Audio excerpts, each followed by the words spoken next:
नमस्कार दर्शकबिन, स्वागत छ समय संवादको यो नयाँ श्रृङ्खलामा। साथमा छु म साजन खनाल। राज्य टेलिभिजनको प्रस्तुति कार्यक्रम समय संवादमा रहेर हामी समसामयिक विषयवस्तु र जनसरोकारका विषयवस्तुहरूमा केन्द्रित भएर सम्बन्धित व्यक्तित्वहरूसँग चर्चा परिचर्चा गरौँ। आज हामी थोरै फरक विधामा भएर कार्यक्रम चलाउँदैछौँ। आज हामीसँग छलफल गर्नको लागि स्टुडियोमा हुनुहुन्छ बुटोल उद्योग वाणिज्य सङ्घ रूपन्देहीका अध्यक्ष सामाजिक व्यक्तित्व हरिप्रसाद अर्याल। आउनुहोस्, उहाँलाई कार्यक्रममा स्वागत गरौँ। नमस्कार सर, कार्यक्रममा नमस्कार साजनजी। यो तपाईँ जस्तो बुटोल उद्योग वाणिज्य सङ्घको अध्यक्षको पदभार गरेर बसिराख्नु भएको छ, यसको प्रमुख उद्देश्य तथा कामहरू चाहिँ कस्तो कस्तो किसिमको कामहरू गर्दछ?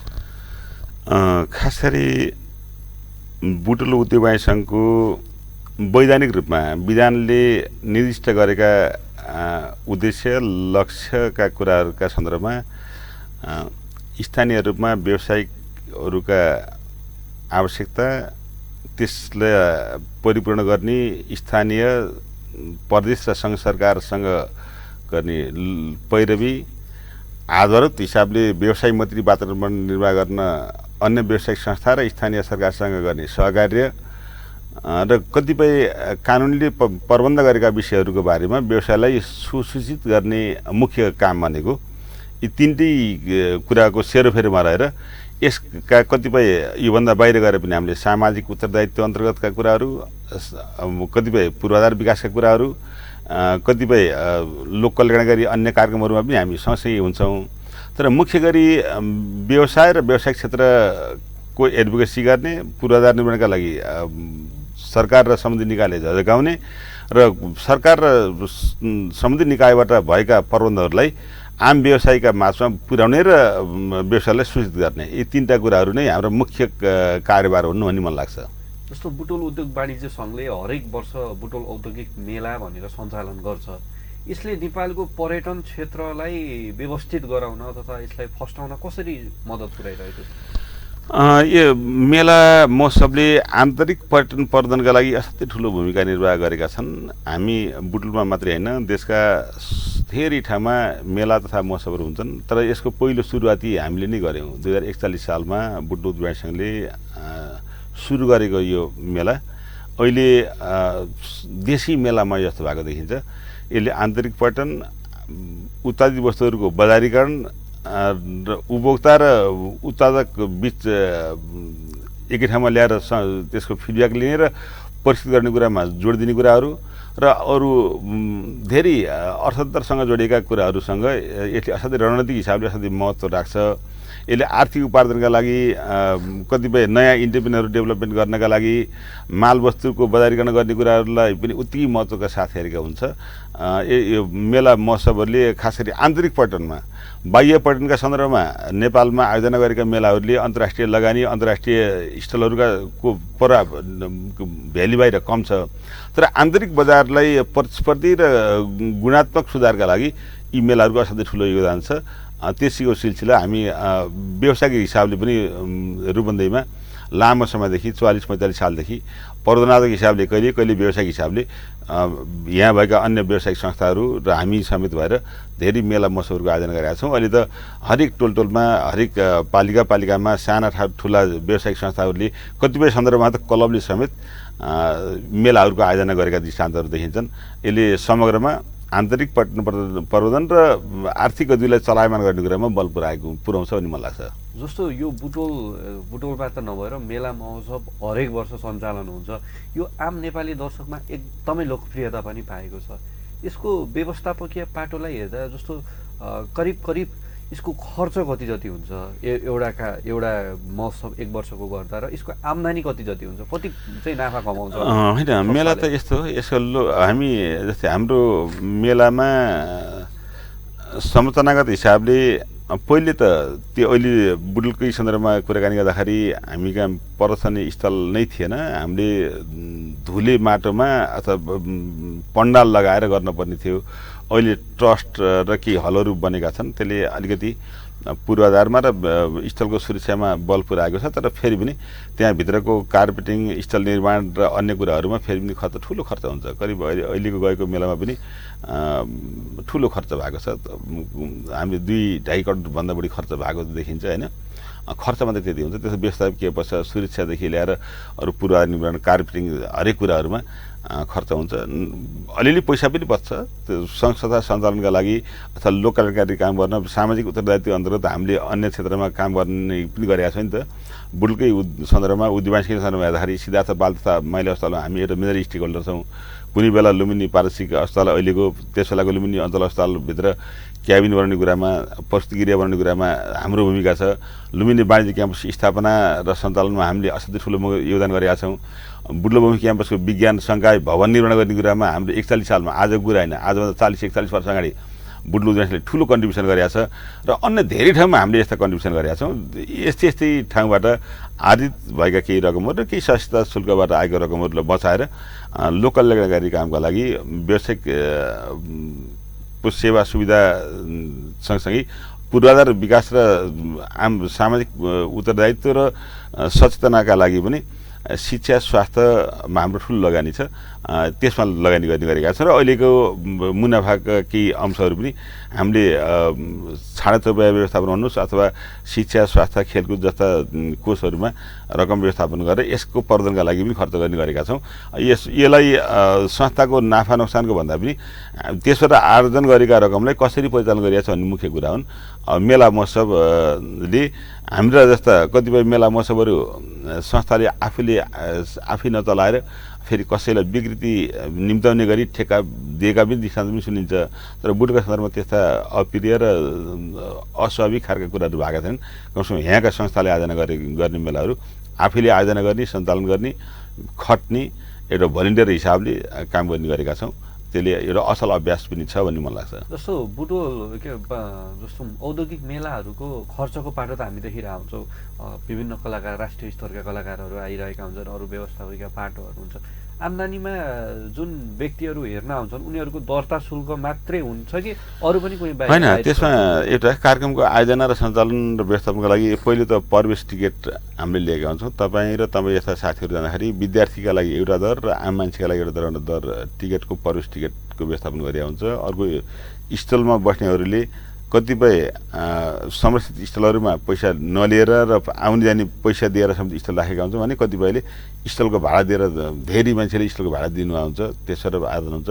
अर्को विज्ञापनमा का लागि सौजन्यकर्ताहरू, प्रायोजकहरू, इभेन्ट होइन, तपाईँ स्टेज पनि देख्नुहुन्छ। स्टेजमा बिहानदेखि साँझसम्म कार्यक्रम चलाइ आउँछन्, कार्यक्रमका प्रायोजकहरूको नाम सुन्नुहुन्छ होइन। त्यसबाट पनि पैसा आउँछ। त्यसका विभिन्न स्रोतहरू हुन्छन्। जसरी कर राजका विभिन्न शीर्षकबाट सरकारले आम्दानी गर्छ, त्यसरी मेलाका पनि विभिन्न शीर्षकहरूबाट मेला आयोजकले आम्दानी गर्ने र विभिन्न शीर्षकमा खर्च गर्ने पाटा हुन्छन्। जस्तो यो जुन बुटुल उद्योग वाणिज्य सङ्घको जुन समिति विस्तार हुन्छ, तपाईँले विक्रमसम्म 2000 करिब 80 विक्रमसम्म 10 सालमा स्थापना भएको। अहिले हामी अब 72औं साधारण सभा हामीले गर्दैछौँ। साधारण सभा त्यो भयो। तपाईँ अध्यक्षको कार्यभार गर्नुभएको 2080 सालबाट हो। 80 साल। जस्तो यो समिति विस्तार चाहिँ कसरी, के को आधारमा चाहिँ समिति विस्तार हुन्छ? यो त हाम्रो विधानले दिएको अधिकार र विधान सम्मति किसिमले सदस्य भएका व्यवसायीहरूले आफू सदस्य भएका मान्छे मध्येबाट विधानले निर्दिष्ट गरेको योग्यता पुगेका मान्छेहरूलाई मध्ये कतिपय सन्दर्भमा सहमतिका आधारमा, कतिपय अवस्थामा प्रतिस्पर्धाका आधारमा छनौट गर्ने विधि छ। त्यहाँ कहिलेकाहीँ चुनाव पनि हुन्छन्, कहिले सहमतिमा पनि हुन्छ। यही वर्ष हाम्रो चुनाव भएको थियो, अघिल्लो वर्ष चुनाव भएको थियो, त्यसभन्दा 3-4-5 वर्ष अगाडि चुनाव भएको थियो। त्योभन्दा अगाडि केही 8-10 पटक चुनाव नभइकन सर्वसम्मति नेतृत्व पनि चयन भयो होइन।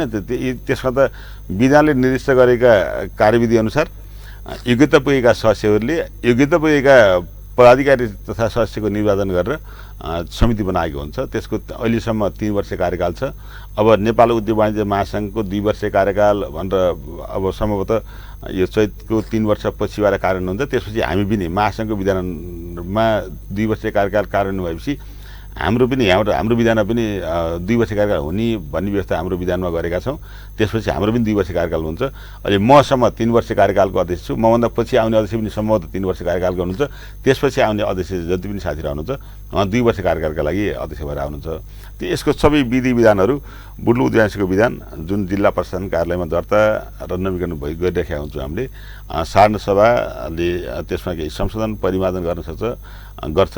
सरकारको कानुनसँग नबाजिने गरी बनाएका विधि विधान अनुसार नै गर्ने गरेका छौँ। जस्तो नेपालको सन्दर्भमा कुरा गर्दाखेरि एउटा सानो तल्लो स्थानीय लेभलकोदेखि माथिल्लो केन्द्रीय स्तरसम्मको हरेक सङ्घ सङ्गठन अथवा जुनसुकै संस्था विस्तार सार्वजनिक संस्था विस्तार गर्दाखेरि राजनीतिक भागबन्डाको आधारमा हुन्छ। यसमा समिति विस्तार गर्दा राजनीतिक भागबन्डा हुन्छ कि हुँदैन? राजनीतिक भागबन्डा बुटुल उद्यानसीका सन्दर्भमा त्यस्तो छैन। हामी त्यहाँ भित्र बस्ने मान्छेहरू राजनीतिक चेत भएका मान्छेहरू पनि हुन्छौँ होइन। राजनीतिक चेत भएको मान्छे संस्थाको नेतृत्व गर्ने मान्छेहरू राजनीतिबाट विमुख भएको सामाजिक रूपमा राजनीतिक चेतना नभएका मान्छेहरूले नेतृत्व गर्नुपर्छ यो फरक खालको हो भनेर त्यो कुरा हुँदैन। त्यहाँ भएका मान्छेमा राजनीतिक चेतना हुन्छ। एक्टिभली राजनीति गर्छ कि गर्दैन त्यो उसको निजी कुरा हो। तर यसमा दलीय आधारमा यो दलको हुनपर्छ, यो दललाई यति, यो दललाई यति हो नि त्यस्तो कहीँ कतै हुँदैन। ती भएका सदस्य व्यवसायीहरूले विधानले निर्दिष्ट गरेको योग्यता अनुसारको मध्येबाट छानियो। कति मतदान प्रक्रियाबाट हुन्छ, कहिले सहमति पद्धतिमा हुन्छ। त्यसमा पार्टी राजनीति हाबी हुँदैन। तर कहिलेकाहीँ वर्चस्वका हिसाबले कुनै संस्थामा कसको वर्चस्व होला, कुनै संस्थामा कसको वर्चस्व होला त्यो फरक कुरा भए। तर त्यस्तो विधान त त्यो राजनीतिक दलको हुनपर्ने भन्ने कहीँ कतै छैन र अहिलेसम्म भएको पनि छैन। जस्तो तपाईँ बुटुल उद्योग वाणिज्य सङ्घको अध्यक्ष मात्र नभएर एउटा राजनीतिक कर्मी पनि हुनुहुन्छ। तपाईँ नेपाली काङ्ग्रेस रूपन्देही जिल्ला कार्य समितिको कोषाध्यक्षको पद बाहिर गरेर पनि बस्नुभएको छ। थोरै अस्तिको जेनजी आन्दोलनलाई समीक्षा गरौँ। जस्तो शीर्ष दलका शीर्ष नेताहरूको घरदेखि लिएर विभिन्न सांसदहरूको घरमा तोडफोड आगजनी भएको छ। मेयर उपमेयरहरूको घरमा तोडफोड आगजनी भएको छ। यसरी हेर्दाखेरि जस्तो तपाईँ काङ्ग्रेसमा आबद्ध हुनुहुन्छ तर तपाईँकै पार्टी सभापति शेरबहादुर देउवालाई जेनजी पुस्ताका युवाहरूले घरमै पसेर रक्ताममै हुने गरी पिटेको अवस्था छ। उहाँकै श्रीमती परराष्ट्र मन्त्री आर्जो राणालाई पनि पिटेको अवस्था छ। त्यति मात्र नभएर हाम्रै रूपन्देही जिल्लाबाट प्रतिनिधित्व गरेर चुनाव जितेर अर्थमन्त्री हुनुभएका विष्णु पौडेललाई पनि सार्वजनिक क्षेत्रमा दौडाइ पिटेको भिडियो सार्वजनिक भएको छ। त्यसमा कतिको सत्यता छ त्यो आफ्नो ठाउँमा भयो। र यसरी हेर्दा जब अस्ति हाम्रो सुशीला कार्कीज्यू जब नेपालको अन्तरिम सरकारको नयाँ प्रधानमन्त्री हुनुभयो त्यसपछि सम्माननीय राष्ट्रपतिज्यूले संसद विघटन गरेर फागुन 15 गतेको लागि भनेर नयाँ निर्वाचनको मिति तोकिसक्नु भएको छ। अबको अवस्थालाई प्रक्षेपण गर्दा जस्तो एउटा सामान्य स्थानीय तहको मेयर उपमेयरलाई समेत राजनीतिक दलबाट आएको भनेर तोडफोड आगजनी कालो मोसो समेत दलेको हामीले पाएका छौँ।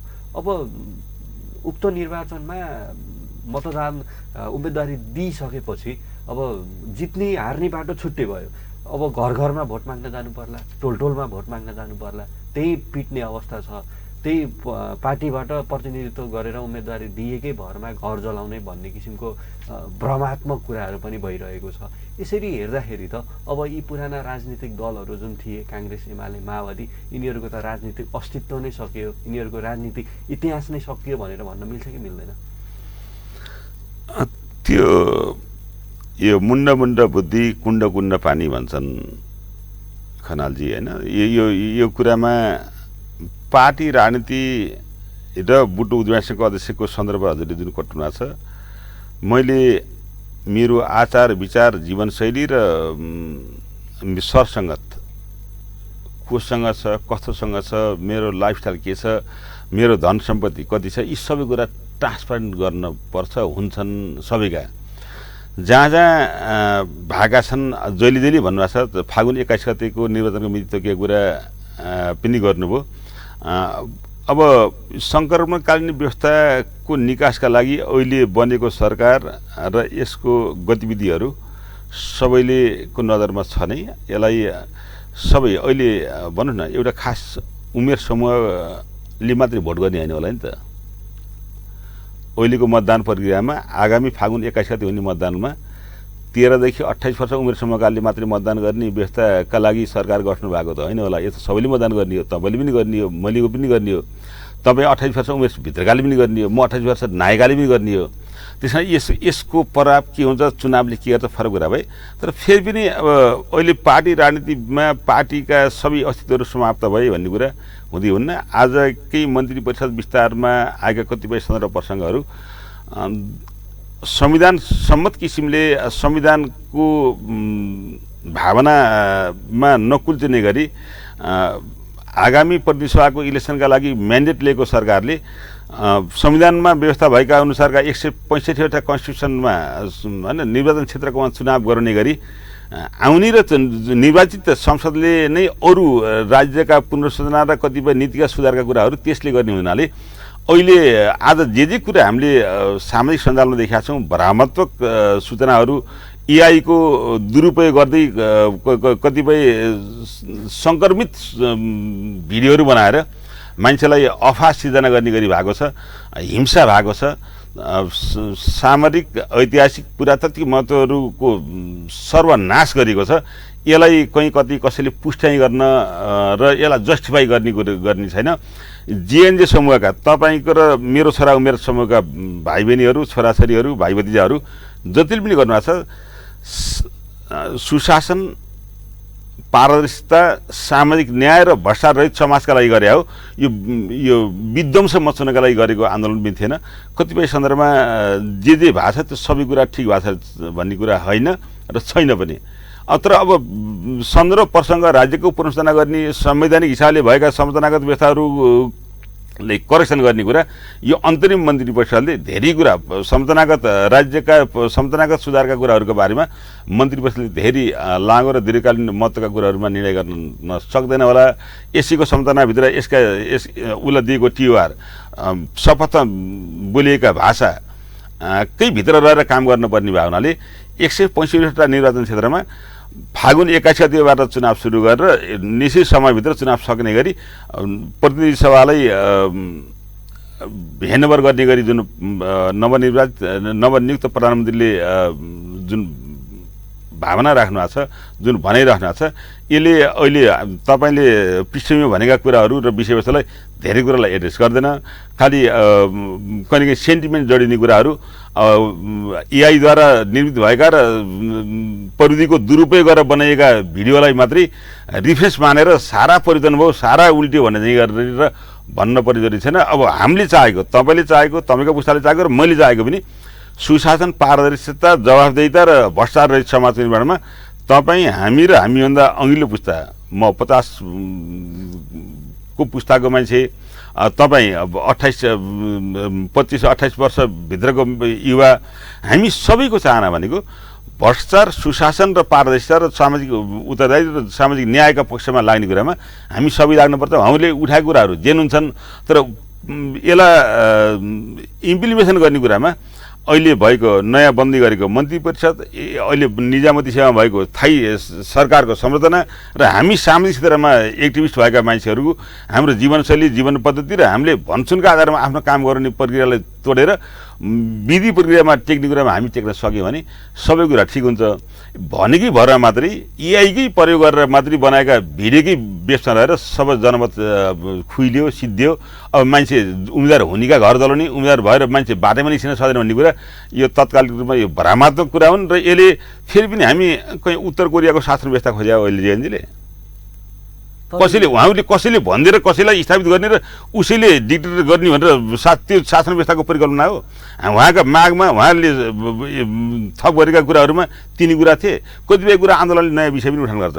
हामीले 62-63मा तपाईँले कम थाहा पाउनुहुन्छ होला, हामी थाहा पाउँछौँ, त्यस बेला धर्मनिरपेक्षता विषय थिएन, तर परिस्थिति आउँदाखेरि धर्मनिरपेक्षता आयो। अहिले संसद विघटनको कुरा सुरुको आन्दोलनमा थिएन, तर जुन नरसंहार र जुन ज्यादती भयो त्यसले संसद विघटन गर्ने परिस्थिति निर्माण गर्यो, नयाँ सरकार बन्ने परिस्थिति निर्माण गर्यो। यो त परिस्थितिले कतिपय कुराहरू भूकम्पपछिको पराकम्पले पनि नयाँ परिस्थिति सिर्जना गर्छ। होइन भूकम्पभन्दा पछि आउने पराकम्पले अझ भूकम्पले भन्दा बढी क्षति नोक्सानी र नयाँ सिर्जनाको पनि गर्छ। तर सबै कुरा यो ठ्याक्कै यो पल्टाकै यो हिजो रातोबाट चल्थ्यो आज कालोबाट चल्छ भन्ने गरेर यो सारा अर्थतन्त्र अर्थव्यवस्था राजनीतिक संरचना यी सबै कुरा चेन्ज भए र यो गर्दलीय हिसाबले चुनाव हुने हो भन्ने किसिमको भाष्य निर्माण गर्ने गरी जुन प्रयास गरिरहेछ, कसैलाई कसैको देवत्वकरण गर्ने गरिरहेछ, त्यो कुरा पाच्य छैन, त्यो सम्भव पनि छैन। जस्तो डिक्टेटरसिपको कुरा गर्नुभयो, तर पहिला त नेपाली जनताले त यिनै राजनीतिक दलहरूलाई विश्वास गरेर भोट दिएर कयौँ पटक प्रधानमन्त्री बनेका छन्। तर त्यो नेपाली जनताले जुन आश गरेका थियो, के तिनी राजनीतिक दलबाट त्यो आशहरू पुरा भएको छ? होइन, त्यो कुरालाई ठिक छ भने मैले भनिनँ। हिजो राजनीतिक दलको नेतृत्व भनेको कस्तो भने नदीमा बगेका मानिस जस्ता हुन्, जसले पानी खायो, जसले जो भ्रष्टीकरण भयो, जसले सामूहिक न्याय बुझेन, पारदर्शी हुन सकेन जीवनशैली, होइन, जसले जवाफदेहिता महसुस गरेन, त्यो त बगेका मान्छेमा पानी खाएको मान्छे त खोलाले किनारा लागिहाल्छ नि। जो शुद्ध छ, जो ठिक छ, ती पार्टी सिद्धिने हेरेन, पार्टीभित्रको भ्रष्टीकरणका मान्छेहरू पलायन हुने, विस्थापित हुने र नयाँ मान्छे, फेयर मान्छे, सफा मान्छे, सफा भनेको सरसफाइको सफा होइन कि आचरणका हिसाबले, होइन, व्यवहारका हिसाबले भ्रष्टीकरणबाट मुक्त भएको, सामाजिक अनुशासन कायम गरेको, होइन, असाध्यै सादगी जीवनशैली भएका मान्छेहरूले फेरि नयाँ स्पेस लिन्छन् र समाजलाई गाइडलाइन गर्छन्, यसको नेतृत्व गर्छन् भन्ने कुरा हो। कुनै पार्टी भागी कारणले सही मान्छे प्रदूषित छन्, सही मान्छे दूषित छन्, सही मान्छे भ्रष्ट छन् भन्ने कुरालाई त्यो भाष्य निर्माण गर्न भएन। न यो पुस्ताका मान्छे सबै ठिक छ भन्ने कुरा हो, न अहिले राजनीतिक पार्टीमा भएकी कारणले मान्छे प्रदूषित भयो भन्ने कुरा हो। त्यो एउटा पुस्ताका मान्छे, केही मान्छे जो मान्छे भ्रष्टीकरणको जालमा परेका छन्, ती मान्छेहरू तिरस्कृत होलान्, ती मान्छेहरूले पार्टी छोड्लान्, त्यसलाई जनताले एउटा पद्धतिबाट अवहेलित गरेका छन् र फेरि पनि गर्छन्। तर सधैँभरि त्यो पार्टीमा भएकै कारणले पार्टी नै विस्थापित हुन्छ, यो निर्दलीय स्वरूपमा जान्छ भन्ने कुराको परिकल्पना गर्न सकिन्न। अब एकदलीय चुनाव पनि होइन यो। अब आउने चुनाव भनेको फागुन 21 गते सुरु हुने भनेको एकदलीय जेएनजी पार्टीभित्रको, अस्ति हामीले प्रधानमन्त्री चयनका लागि एउटा हेरेका थियो नि भोटिङ गर्ने प्याटर्न, त्यसबाट मात्रै नेतृत्व निर्माण हुने र चयन हुने प्रक्रिया होइन। यहाँ निर्वाचन आयोग छ, राष्ट्रिय अन्तर्राष्ट्रिय कानुन छन्, यसमा अरू सुपरभिजन गर्ने अरू अन्तर्राष्ट्रिय संस्था, अन्तर्राष्ट्रिय क्षेत्रले पनि यसको अनुमोदन गरेका हुन्छ। एउटा क्लब बेसकै हिसाबले यसै गरी चलाउँछु भनेर चल्ने कुरा त होइन, यो त्यो सम्भव पनि छैन। तर जो सामाजिक रूपमा तिरस्कृत भएको व्यक्तित्व छ, समूह छ, पार्टीभित्र रहेर पनि नभएर पनि सार्वजनिक सेवा पर्वमा निजामती, जङ्गी, होइन, प्रहरी अथवा अन्य निजी क्षेत्रमा रहेर पनि अकुत सम्पत्ति कमाउने र त्यसको सम्पत्तिको जस्टिफाई गर्न नसकेका मान्छेहरू तिरस्कृत हुनुपर्छ भन्ने कुरामा 100% सही कुरा छ। तर अब त्यो पार्टीको वैचारिक हिसाबले पार्टीसँग भएकै कारणले मान्छेलाई खेद्ने कुरा बेठिक कुरा, त्यो आजकाल पनि गर्न हुन्न, भोलिकाल पनि गर्न हुन्न, हिजोकालले पनि गर्न हुन्न। राजनीतिक विश्लेषण कर्मीको हैसियतले अब पनि कांग्रेस एमाले माओवादीलाई निर्वाचनमा मत दिएर विजय गराएर समृद्ध नेपालको परिकल्पना गर्न होइन। कांग्रेस एमाले माओवादी अथवा हिजोको भन्नुहोस्, हिजोको 46 सालभन्दा अगाडिको सक्रिय राजासहितको रापरपा भन्नुहोस् न, अहिले त अझ कांग्रेस एमाले भन्दा महान क्रान्तिकारी त रापरपा हुनुहुन्छ होइन। उहाँहरू जस्तो राजसभा अहिले भर्खर अस्ति नायकको फिल्मको हिरो जस्तो भएर हिँड्ने पनि हुनुहुन्छ नि त जेल बाहिरबाट, होइन। उहाँहरूमध्ये त्यहाँभित्र पनि असल मान्छेलाई दिनु पऱ्यो नि त।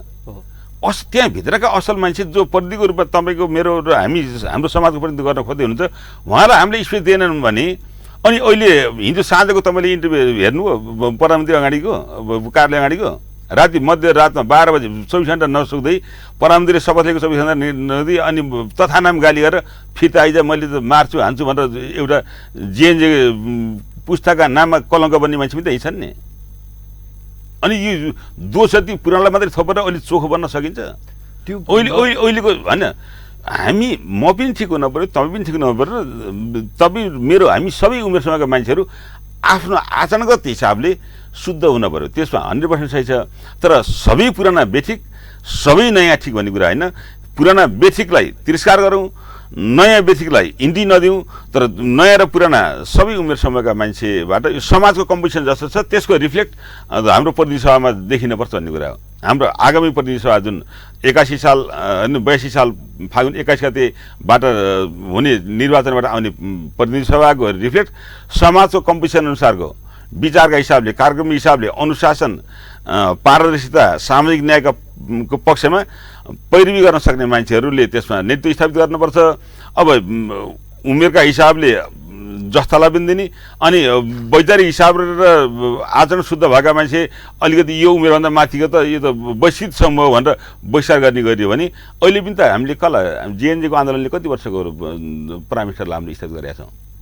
उमेर सोध्नु छ अहिलेको सुशीलाकारीको उमेरले मात्रै हुन्छ, उमेरले मात्रै सबै कुरा हुन्न त उसको आचरण के छ, उसको निष्ठा के छ, उसको नेक्सस कहाँ छ, तस्करसँग सम्पर्क गर्ने हैन अनि खुफियासँग सम्पर्क गर्ने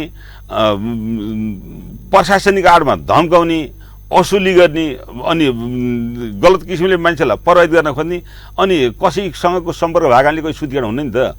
अब बल्ल सबैको हैसियत देखिएको छ, हामी पनि सजग छौँ राजनीतिक हिसाबले पनि व्यवसायिक संस्थाको नैतिक हिसाबले। हामी हिजो जस्तो अस्ति जस्तो परिवेश हाम्रो पनि छैन, नयाँ पुस्ताले पनि अब विवेकपूर्ण किसिमले आज सबै मान्छे 18 वर्षदेखि माथिका मान्छेले भोट हाल्यो नि त। हिजो यो भोट त हाम्रो मात्रै भोट हो र अहिले निवृत्त भएका सांसदहरूलाई हामीले मात्रै भोट हाले हो। यो 28 वर्षसम्मका मान्छेले भोट हाले होइन हिजो, उहाँको पनि त अभिमत हो नि त्यो त। उहाँले पनि करेक्सन हुनुभएको छ, हामी पनि करेक्सन हुन्छौँ। यो के 28 वर्षभन्दा माथिकाले मत हालेको थिए यिनले गलत गर्यो भन्ने कुरा हो। 18 देखि 28 वर्षसम्मका मान्छेले अहिले अब चुनाव हुँदाखेरि 3 वर्ष अगाडि चुनाव हुँदाखेरि 25 हुनुहुन्थ्यो होला, अहिले 28 भएका मान्छे 25 हुनुहुन्थ्यो होला, त्यस बेला 28 भएका मान्छे अहिले 31 हुनुहुन्छ होला। तर उहाँले पनि त भोट दिएका मान्छे हो, उहाँले पनि हिजो रियलाइजेसन गर्नु मैले ठिक मान्छे पठाइने कुरो हामी पनि रियलाइजेसन गर्न तयार छौँ। अरूले पनि श्रोताले पनि रियलाइजेसन गर्नु होला, दर्शकले पनि रियलाइजेसन गर्नु होला। अब असल मान्छे असल परिणाम निकाल्ने असल मान्छे पठाउनुपर्छ। अब असल मान्छे नपठाउने र असल परिणाम खोज्ने कुरा नगरौँ भन्ने कुरामा तपाईँको मेरो हामी श्रोता दर्शक सबैको एकमत हुनुपर्छ भन्ने कुरा हो। असल नेतृत्व भनेर तपाईँले सम्बोधन गर्नुभयो, तपाईँको विचारमा नेपाली राजनीतिक इतिहासमा असल नेतृत्वकर्ता तपाईँले कसमा देख्नु? होइन यस्तो व्यक्तिको बारेमा टिप्पणी नगरौँ। तपाईँले यो सामाजिक सम्प्रेषण हुन्छ नि त, तपाईँले जसलाई लान्छित गर्दै हुनुहुन्छ भन्नुहोस् न। कुनै बेलामा अहिले त सरकारमा आलो पालो सबै गएको छ नि त, कोटु आलोचक पनि त्यही छन्, एकदम अन्ध समर्थक पनि छन्। एउटाले अर्कालाई हामी पञ्चायतको उत्तराधिकारमा पनि एक्टिभ भएका मान्छे पहिले वनका मुद्दा लगाइदिन्थ्यो कि अहिले पनि अब राजनीतिक पूर्वाग्रह भनेर भन्छन् कि राष्ट्रसभाका साथीहरूले होइन। त्यो राष्ट्रसभाको पनि त पहिले पनि गृहमन्त्री हुनुहुन्थ्यो, पछि पनि गृहमन्त्री हुनुहुन्थ्यो, अनि राष्ट्रसभाको सभापति पनि त मन्त्री हुनुहुन्थ्यो, उहाँले पनि त लाउनुहुन्थ्यो होला नि त। त्यस्तै अब अर्काले पनि लाउँथ्यो होला नि त। कुनै बेला कङ्ग्रेसको एउटा लिडर एमालेको कोटु आलोचक हुनुहुन्थ्यो, उहाँलाई मुद्दा लगाइदिन्थ्यो होला। आलोचना त प्रमाण र तथ्य नभेटाएका कुरामा कसैलाई भनौँ न प्रविधिकै दुरुपयोग गरेर ब्लेमिङ गर्ने कुरा नगरौँ न। अहिले तपाईँले भर्खर भन्नु नि त विष्णु पौडेललाई लखेटेको कुरा, विष्णु पौडेललाई कोही कति भएको छैन, हामीले सुने अहिले पछाडि उहाँको सचिवालयले विज्ञप्ति जारी गरेको छ। तर एउटा प्रविधिको दुरुपयोग गरेर कसैले त्यस्तो देखाइदियो भएको क्षति कुरा ठिक हो। तर अब सबै कुरा जे देखिया छन् जसरी प्रमाणित गर्न खोजिन्छ भित्रबाट भन्दा पनि खास गरी पलायनवादीहरू जो अस्ट्रेलिया अमेरिका क्यानाडामा बसेर यी प्रविधिको माध्यमबाट दिग्भ्रमित गर्ने काममा केही मान्छेहरू लागेका छन्। तिनलाई हामी यहाँभित्र भएका केही मान्छेहरू केही बौद्धिक जमात भनिनेहरू अस्थिरता चाहनेहरूले पनि गरेका छौँ। हिजोको करप्सन, हिजोको अराजकता, हिजोको जुन कानुनको दुरुपयोग गरेर आफ्नोलाई संरक्षण गर्ने प्रविधि 100% बेठिक थियो।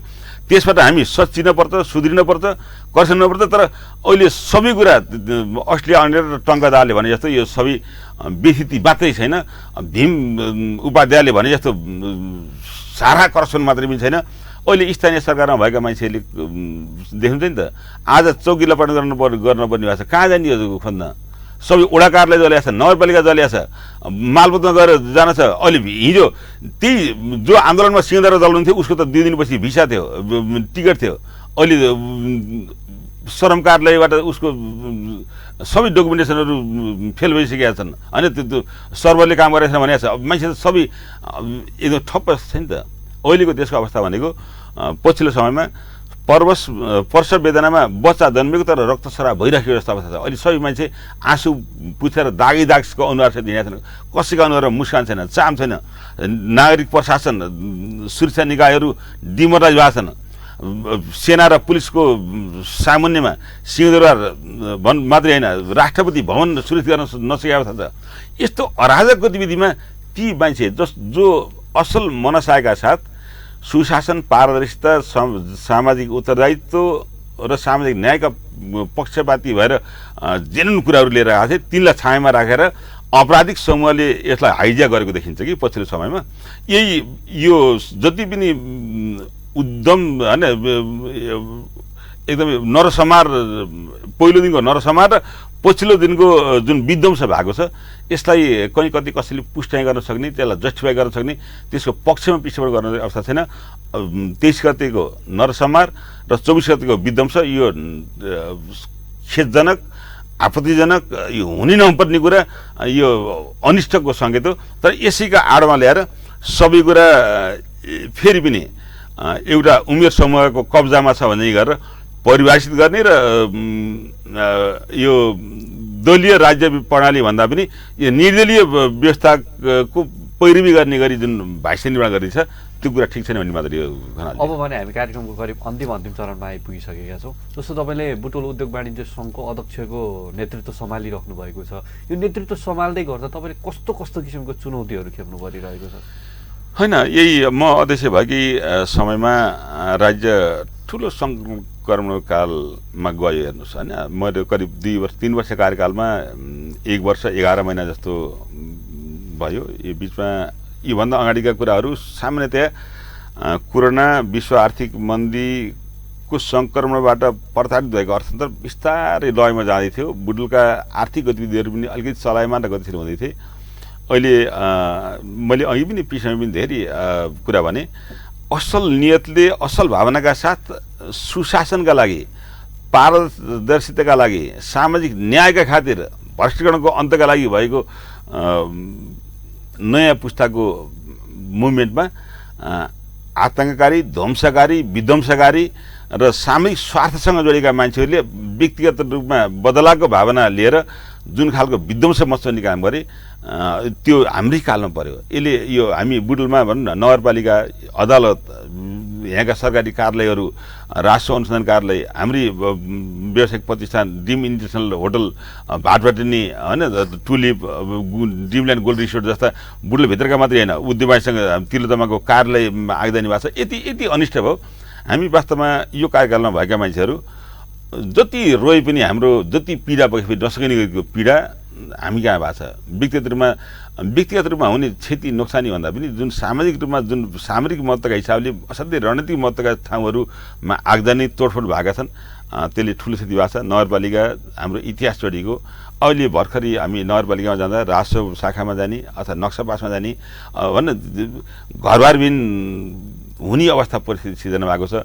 हाम्रा जनप्रतिनिधिहरू भनौँ न तपाईँलाई हाम्रो थाहा छैन त हामीलाई कतिपय जनप्रतिनिधिहरू आर्थिक हिसाबले असाध्यै विपन्न दुःख सुख आफैले साँझ बिहान भैँसी धोएर बसेका एउटा किसान पृष्ठभूमिका मान्छेहरू जसको भ्रष्टीकरणको कहीँ कति पुष्टि गर्न नसक्ने मान्छेहरूका पनि व्यक्तिगत इगो राखेर घर जल्ने काम भएका छन् अनि सरकारी भवन जल्ने काम भएका छन्। व्यक्तिगत रूपमा व्यावसायिक प्रतिष्ठानमा डकैतीका शैलीमा लगेर रक्सी र होइन कस्मेटिक सामानहरू अरू खाद्यान्न सामग्रीहरू आइसक्रिम जस्ता सामान्य कुराहरू पनि लुटेर खाएका जस्तो देखिन्छन्। यसले यो आन्दोलनको आडमा जुन विध्वंस भएको छ मेरो कार्यकालमा यो वास्तवमा भित्रीबाट कहिले पनि नमेट्ने दाग बसेको छ। तर मैले आफूले आफ्नो तर्फबाट जसरी यसलाई व्यवस्थापन गर्ने गरी स्थानीय प्रशासनसँग जिल्ला सुरक्षासँग र अरू व्यावसायिक संस्थाहरूसँग सहकार्य गर्ने र यसलाई रिसर्भाइभ गर्ने प्रयास गरेका छौँ।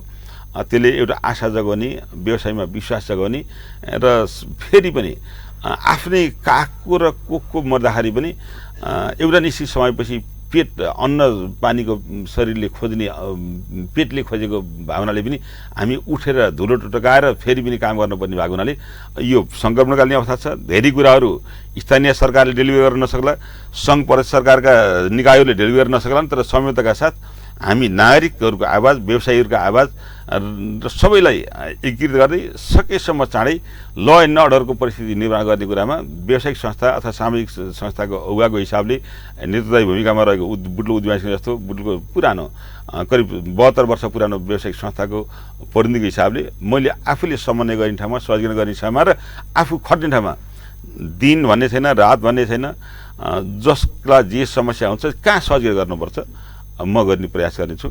यो जुन परिस्थिति निर्माण भएको छ यसबाट फेरि पनि तैरिनुपर्छ, तर्नुपर्छ र फेरि पनि बजारलाई लयमा लैजानुपर्छ। यो चाडपर्वको समय छ, व्यवसायिक संस्थासँग जोडिएका र कतिपय नजोडिएका साथीहरूले परिस्थितिको दुरुपयोग गर्दै फेरि कहीँ कति कालाबजारीका कुरा पनि आउन सक्छन्। त्यसबाट पनि व्यवसायिक स्तर जागरुक हुन छ, उपभोक्ता जागरुक हुन छ। आफ्नो व्यवसायलाई यो गलत काममा तपाईँ नलानुहोस् भनेर भन्नुपर्ने भएको छ। भारतबाट र कतिपय होटलबाट चोरिएका रक्सीहरू अहिले बजारमा बेच्न हिँडेका मान्छेले झोलामा राखेर होटलकाबाट लगेका टेलिभिजन र होइन कार्यालयबाट लगेका ल्यापटप र कम्प्युटरहरू बेच्न बजारमा मान्छे झोलामा हिँडिरहेका छन्। त्यो माल नखरिदिनुहोस् भन्नुपर्ने अवस्था भएको छ। हरेक ठाउँमा फुकी सुशासन र पारदर्शिता र जवाबदेहिताका लागि हामी हाम्रो तर्फबाट असल नियतले प्रयास गर्छौँ। हाम्रो टिम मात्रै होइन, बुटुलभित्र रहेका, रूपन्देहीभित्र रहेका सबै व्यावसायिक संस्थाका साथीहरू अनुशासित हिसाबले, मर्यादित हिसाबले ल एन्ड अर्डर कायम गर्ने कुरामा, सरकारको स्ट्रेन्थन बढाउने कुरामा हामी एकदमै एकबद्धताका साथ लाग्ने प्रयत्न गर्नेछौँ। त्यसमा हामी लाग्छौँ। आफ्नो व्यस्त समयका बावजुद पनि आएर हामी औद्योगिक तथा राजनीतिक विषयमा केन्द्रित भएर छलफल गऱ्यौँ। यसको लागि धेरै धेरै धन्यवाद दिन चाहन्छु। समय, सन्दर्भ र विशिष्ट परिस्थितिमा एउटा संवाद गर्ने अवसर दिनुभयो, आफ्नो भावना राख्ने अवसर दिनुभयो। भनाइका सन्दर्भमा कतिपय व्यक्तिगत रूपमा लाञ्छित कसैलाई गरिरहेको छैन, तर फेरि पनि समय प्रसङ्गले रूपान्तरण हामीबाट हुनुपर्छ, मबाट हुनुपर्छ भन्ने कुराको म कमिटमेन्ट छु। तपाईँ श्रोता दर्शक सबै पनि सुशासन, पारदर्शिता र जवाबदेहिताका लागि आफ्नो पदीय हैसियत अनुसारको जिम्मेवारी र आम नागरिकका हिसाबले सबैले आफ्नो नागरिक दायित्व, कर्तव्यबोध पनि गर्नुपर्छ। अधिकार सँगसँगै कर्तव्यबोध पनि गरौँ।